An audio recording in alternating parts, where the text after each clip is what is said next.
सिरुलोकन पुस्तक के इस भाग में हमने युगों की आयु की चर्चा करके यदुवंश और मूसलों से संबंधित आख्यान पर विचार करके धर्म ग्लानि शब्द की व्याख्या करके पुनरावर्ती पुनरालेखविद ज्योतिर्विद इतिहासविद शास्त्रविद लोगों के विभिन्न मतों पर विचार करके तथा जन संख्या के प्राप्त आंकड़ों से निष्कर्ष लेकर ये बताया है कि महाभारत युद्ध द्वापर युग के अंत में नहीं बल्कि कलयुग के अंत में हुआ था और उसके शीघ्र ही पश्चात एक जल प्रलय हुई थी तथा प्राकृतिक आपदाएं आई थी और इसके बाद सतयुग का शुभारंभ हुआ था।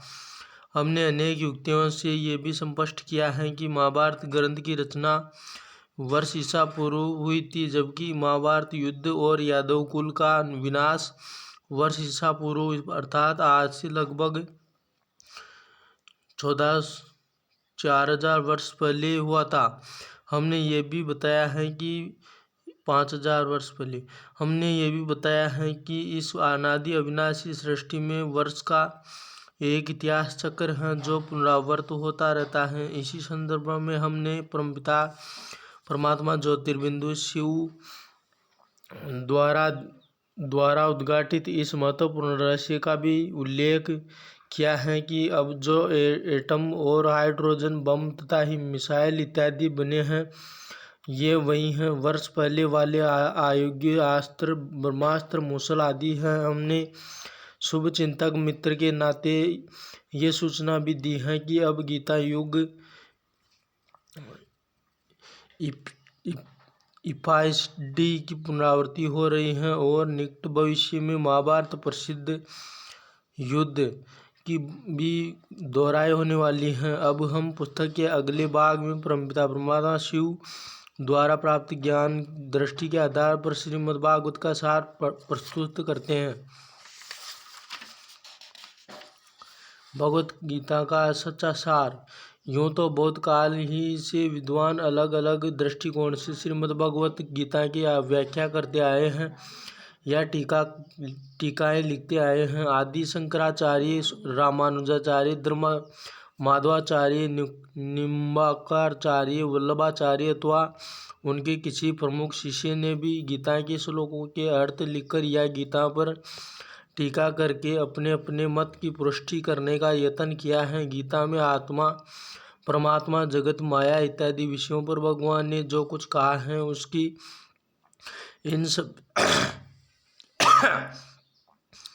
इन सभी ने अपने अपने मत अनुसार व्याख्या की है। लोकमान्य तिलक, महात्मा गांधी, अरविंद घोष, डॉक्टर राधाकृष्ण, परम दामोदर सातवलेकर तथा आर्य समाज के कुछ विद्वान जैसे कि आर्य मुनि, भाई परमानंद जी इत्यादि ने भी अपने अपने दृष्टिकोण से इसके अर्थ और भाव को व्यक्त किया है। कई आर्य समाजी लेखकों ने तो गीता के बहुत से श्लोकों को सापेक्ष अथवा पुनरावर्त नाम देकर उन्हें निकाल भी दिया है। भंडारकर आयोटिन रिसर्च इंस्टीट्यूट, पुनः थियोसॉफिकल सोसाइटी, अदियार तथा अन्य कई संस्थाओं के तत्वावधान में भी कई मेधावी लेखकों ने महाभारत तथा गीता के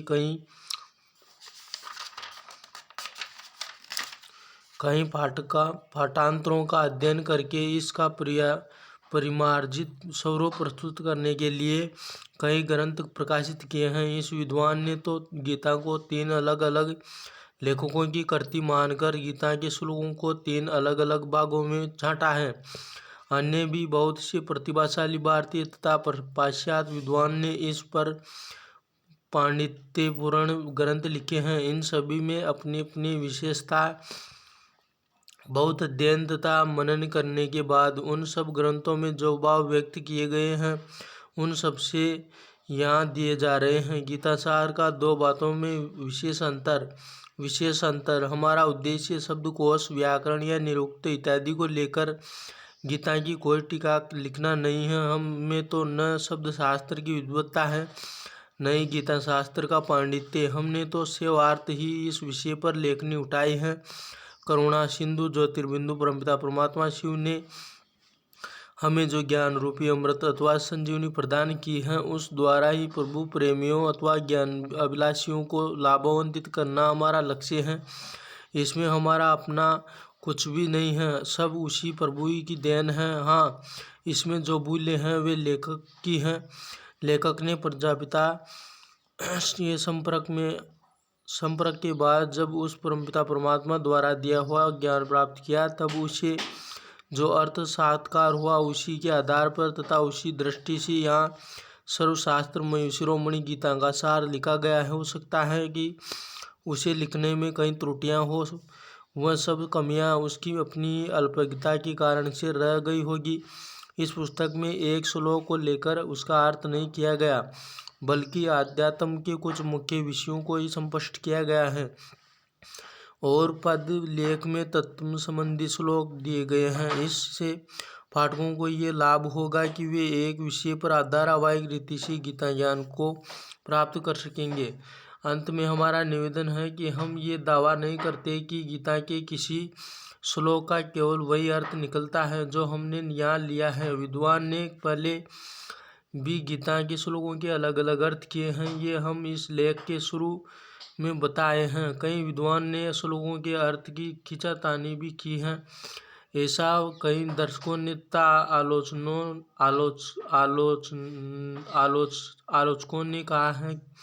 अतः हो सकता है कि पाठकों की दृष्टि में किसी श्लोक का अर्थ हमारे मंतव्य तथा अनुभव के अनुकूल न पड़ता हो और हमने उसे अपने मंतव्य को प्रतिपादित करने के लिए उद्धृत किया हो, तो पाठकों उस श्लोक को छोड़कर वैसे ही अपने विवेक से उसे जानने की कोशिश करें और उस रहस्य का अनुभव प्राप्त करने का यत्न करें। वे हमारे इस बात को याद रखें कि हम श्लोकों के बारे में कोई भी आग्रह नहीं करते, क्योंकि बल्कि हम तो पहले ही कहा है कि आज गीता अपने आदिम स्वरूप में नहीं है, बल्कि इसमें फेर बदल हुई है। हम तो इस बात को बार बार दोहरा कर कह रहे हैं कि इसमें जिन मंतव्यों का प्रतिपादन किया गया है वे स्वयं वरदाता परमपिता परमात्मा की देन है, जिसने हमारे अपने जीवन में भी बहुत लाभ हुआ है। हमने गीतासार को लिखने के लिए कुल 12 मुख्य विषय चुने थे। यदि हम उन सब विषयों पर गीतासार प्रस्तुत करते तो एक बड़ी पुस्तक बन जाती। अतः संक्षेप में करने के लिए हमने उन 12 में से यहाँ केवल 5-6 विषय पर प्रकाश डाला है। हमें आशा है कि इस गीता का सार से बहुत लोगों का ज्ञान प्रकाश मिलेगा, उन्हें ज्योतिर्बिंदु परमात्मा से योग युक्त होने की प्रेरणा मिलेगी, उनके जीवन में पवित्रता अपनी पूर्ण प्रकाष्ठा पर पहुंचेगी और उन्हें अनंत लाभ होगा। इस सब के लिए वे ज्ञान सागर परमपिता परमात्मा शिव के प्रति प्रेम प्रभावित हो और उन मन में उसका गुणगान तथा धन्यवाद करे, क्योंकि इसमें संग्रहित ज्ञान रतन आत्माओं के लिए उनकी स्नेह पेटी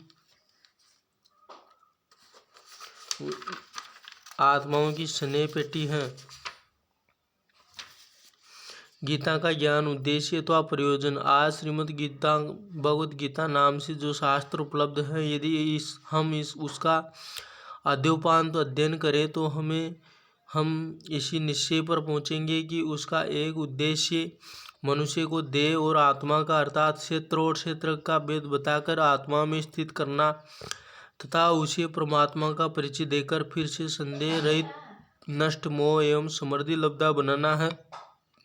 आज जो श्लोकों की वाली गीता हमें मिलती हैं उसमें अधिकतर श्लोक मनुष्य को आत्मा और परमात्मा का ज्ञान देने के अतिरिक्त उसे योग स्थिति करने, उसे कर्म अकर्म और विक्रम की ज्ञान गति का ज्ञान देने, प्रवृत्ति और निवृत्ति का भेद बताने, देवी और आसुरी संपदा का अंतर समझाने, काम क्रोध आदि विकारों पर विजय प्राप्त करने तथा ब्रह्मलोक को लौटने का पुरुषार्थ करने के बारे में ही गीता के कई श्लोक में इस ज्ञान का प्रयोजन स्पष्ट शब्दों में बताया गया है। उदाहरण के तौर पर एक श्लोक में कहा गया है कि हे अर्जुन, तू योगी बन, क्योंकि योगी सभी से श्रेष्ठ हैं।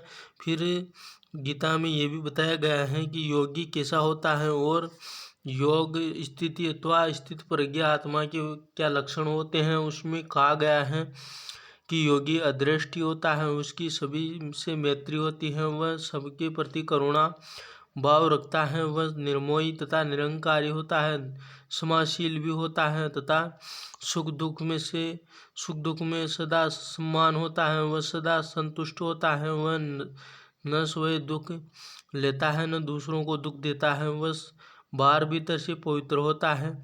गीता में जो श्लोक युद्ध से संबंधित हैं, भी उनके अध्ययन से भी यही निश्चय होता है कि उनमें काम रूपी वेरी अथवा संशय रूपी शत्रु से ज्ञान रूपी तलवार द्वारा होने वाले युद्ध के बारे में कहा गया है। आप देखेंगे कि गीता में एक श्लोक में ये भी कहा गया है कि हे अर्जुन, यदि तू अहंकारवश युद्ध की बात नहीं मानेगा तो आखिर स्वभाववश मजबूर होकर भी तू युद्ध करेगा।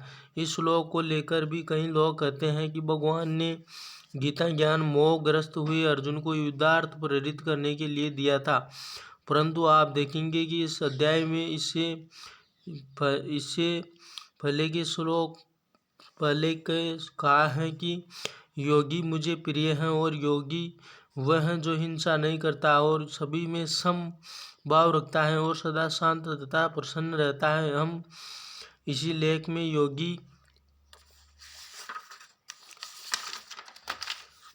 के लक्षणों के बारे में पहले ही बताए हैं कि उसका कोई शत्रु नहीं होता, उसे किसी से द्वेष नहीं होता और वह किसी को दुख नहीं देता, बल्कि उनके मन में सभी के प्रति करुणा होती है और क्षमाशीलता होता है। सोचने की बात है कि यदि यहाँ युद्ध को हिंसा वाला युद्ध माना जाए तब तो इन पिछले श्लोकों से इसकी संगति नहीं होती, बल्कि भाव विपरीत पैदा होता है। अतः जबकि गीता का प्रधान विषय योग युक्त होना, देवी संपदा को धारण करना तथा आत्मा स्थित होना, मुक्ति जीवन मुक्ति को प्राप्त करना है, तो निश्चय ही युद्ध शब्द मन में होने वाले संग्राम का वाचक है, क्योंकि योगी तो हिंसा द्वेष क्रोध शत्रु भाव इत्यादि का तथा अहिंसा का पालन करना होता है। तभी तो इसे धर्म संग्राम कहा गया है और ये कहा है कि यदि तू ये युद्ध नहीं करेगा तो तुझे पाप लगेगा। इसी प्रकार आप देखेंगे कि गीता में एक जगह कहा गया है, हे माँ बाव वीर सत रज तम गुण मनुष्य को शरीर में बांधने वाले हैं। अब सोचने की बात है कि इन श्लोक में हिंसा के युद्ध का कोई प्रसंग होने पर भी माँ बाव शब्द का प्रयोग किया गया है। स्पष्ट है कि जैसे जैनियों के तीर्थकर वर्तमान जी को आध्यात्मिक दृष्टिकोण से महावीर कहा गया है, वैसे ही यहाँ सतरजतम के बंधन को काटने वाले वीर को महाभाव कहा गया है। पुनः सच गीता के प्रारंभिक अध्यायों में ही कहा है कि हे वत्स इस युद्ध द्वारा शौर्य के द्वार खुलेंगे। अतः कोई सौभाग्यशाली क्षत्रिय ही ऐसा होता है जिसे ये युद्ध करने का अवसर मिलता है। फिर आगे एक स्थान पर कहा गया है कि यदि इस युद्ध को करते हुए तुम्हारी मृत्यु भी हो गई हो तो भी तुम स्वर्ग को प्राप्त होगे। अब प्रश्न उठता है कि स्वर्ग जाने का अधिकार किसको मिलता है। इसका उत्तर स्वयं गीता में इन शब्दों में दिया गया है कि जब मनुष्य में सतोगुण की पराकाष्ठा हो जाती है तभी मनुष्य उत्तम अर्थात पवित्र स्वर्ग लोक को प्राप्त करता है। इससे स्पष्ट है कि अवश्य ही ये युद्ध पवित्र अमल बनने से न कि हिंसा करने से संबंधित हैं। एक दूसरे प्रसंग में भी भगवान ने कहा है कि काम क्रोध और लोभ नरक के द्वार हैं। तब सोचने की बात है कि यहाँ युद्ध जिस द्वारा स्वर्ग की प्राप्ति कही गई है हिंसात्मक अथवा क्रोध मूलक नहीं हो सकता, क्रोध मूल नहीं हो सकता। अतः इस संदर्भ में जहाँ क्षत्रिय शब्द का प्रयोग हुआ है वह भी जन्म पर आधारित किसी जाति का वाचक नहीं है, बल्कि ज्ञान द्वारा माया से युद्ध करने वाले वीर अथवा योद्धा का बोधक है। आप देखेंगे कि गीता में कहा गया है कि यदि तू मुझ में मन स्थिर करेगा तो सब दुर्ग जीत लेगा और मेरी कृपा तर जाएगा। मेरी कृपा से तर जाएगा। अब यहाँ स्थूल रीति से किसी नदी को तरकर पार करने की बात नहीं है, बल्कि ज्ञान द्वारा संसार रूपी विषय सागर अथवा दुख सागर से पार उतरने की बात है। ठीक इसी प्रकार यहाँ क्षत्रिय शब्द भी स्थूल तीर कमान लेकर मनुष्य तनधारी किसी शत्रु को मारने वाले व्यक्ति का वाचक नहीं है, बल्कि जो काम, क्रोध, लोभ, मोह, अहंकार, ईर्ष्या, द्वेष, निंद्रा, तदिंद्रा इत्यादि शत्रुओं से वीरतापूर्वक लड़ने को उद्यत हैं, उस बोधक हैं। इस युद्ध में भी बड़ी वीरता और निर्दयता चाहिए होती है।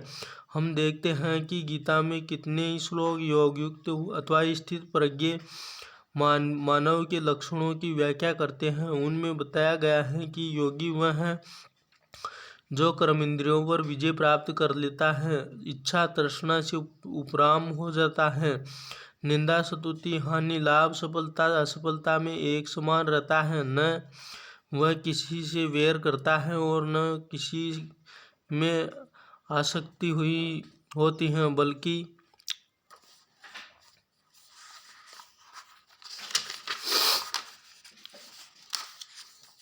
बल्कि उसका चित्त द्वेष रहित संतुष्ट निर्विकार निश्चय और निर्मल होता है। साथ भगवान कहते हैं कि ऐसी ही आत्मा मुझे प्रिय है, मानो वह मेरा स्वरूप ही है।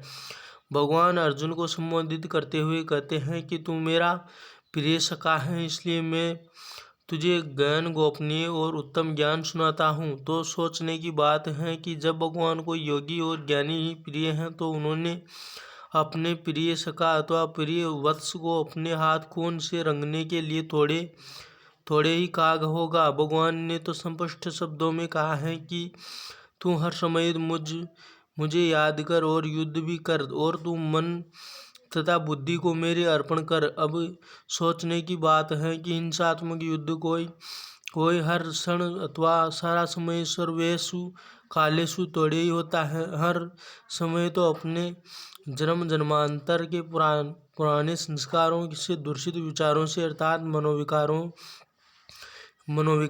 से युद्ध होता है। अतः निसंदेह गीता ज्ञान का उद्देश्य माया अथवा षष्ठ रिपुओं और उनकी अनगिनत सेना से युद्ध करने के लिए प्रेरित करना और मनुष्य को योगयुक्त बनाना है। युद्ध क्यों? इस संदर्भ में थोड़ा इस बात को स्पष्ट कर देना आवश्यक मालूम होता है कि गीता में बार बार युद्ध के लिए क्यों कहा गया है। वास्तव में बात यह है कि मनुष्य जन्मांतर देह अभिमानी और अज्ञानता से विक्रम करता आता है और इससे उसका मन उत्तरोत्तर पतित होता जाता है। एक अवस्था ऐसी आती है कि मनुष्य काम क्रोध आदि आगे घुटने टेक देता है, वह उनसे हार मान लेता है, वह उन पर विजय प्राप्त करने की आशा ही छोड़ देता है। विकारों को वह स्वाभाविक और पतित दशा को स्वर्ग से सामान्य मान लेता है। अब वह उनको पराजित करने का संकल्प अथवा पुरुषार्थ ही छोड़ देता है। वह ये मान लेता है कि ये विकार ऐसे बल्कि हैं कि उनके सामने उसका टिकना संभव नहीं है। अतः भगवान ज्ञान को किसी साधारण रीति से नहीं देते। वे कहते हैं कि ये ज्ञान बाणों के समान है, यही ज्ञान बिंदु दिव्य अस्त्र शस्त्र है। वत्स तू उठ, इन द्वारा तू विकारों को मार। आधुनिक मनोवैज्ञानिक भी कहते हैं कि मनुष्य दुर्जय शत्रु का सामना होने पर या तो भाग जाता है या उनसे लड़ता है। पलायन या युद्ध फास्ट मन की ये दोनों ही वृत्तियां हैं, परंतु विकारधीन मनुष्य विकारों का सामना नहीं करता। वह कर्म सन्यासियों की तरह या तो कर्तव्य को छोड़कर भाग जाता है या फिर विकारों से लड़ने का जब वक्त आता है तो उनसे पीछे हट जाता है। परंतु अब भगवान उसे ज्ञान बल, योग बल तथा दिव्य गुण बल द्वारा परास्त करने के लिए प्रेरित करते हैं। इसलिए ही इस सारे पुरुषार्थ को युद्ध से उपमा दी गई है, ताकि मनुष्य आत्मा उसे अलबेलपन से नहीं बल्कि युद्धवर्ती अथवा युद्धसावर्ती इससे इन दोनों विकारों का अंतर करे। पुनः सच, जब भगवान का इस तरह पर अवतरण होता है तब सारी सृष्टि में संघर्ष तो होता ही है, कहीं भी पूरी विश्रांति तो होती नहीं। कोई रोटी के लिए कसमस कर रहा होता है तो कोई जायदाद के लिए, कोई इलेक्शन चुनाव लड़ रहा होता है तो कोई अपने संगठन की ओर से आंदोलन कर रहा होता है। अतः भगवान कहते हैं कि इन सभी से तो श्रेष्ठ यही युद्ध है। सुख और स्वराज्य तो इसी धर्म संग्राम से प्राप्त होगा, स्वर्ग तो इसी से स्थापना होगा। अतः तुम मुझे याद कर और अपनी ही दूरदर्शित वर्तियों से युद्ध कर तो शांति स्वत ही मिल जाएगी। इस युद्ध द्वारा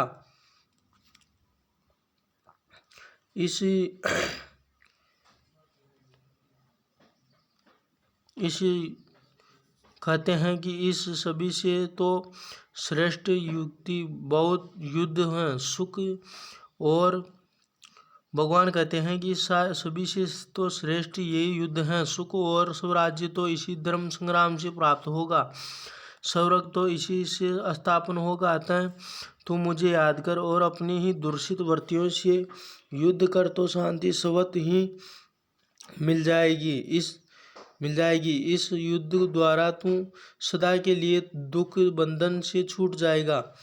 पुनः सच, योद्धा के सामने भी कोई लक्षण रहता है, वह अपने आँख अपने शत्रु पर टिकाकर वहीं निशाने पर मारता है। अपने शास्त्र बल के नशे में रहकर वह लक्ष्य भेद करता है और विजय प्राप्त करता है। ज्ञानी को भी ऐसा ही करना होता है।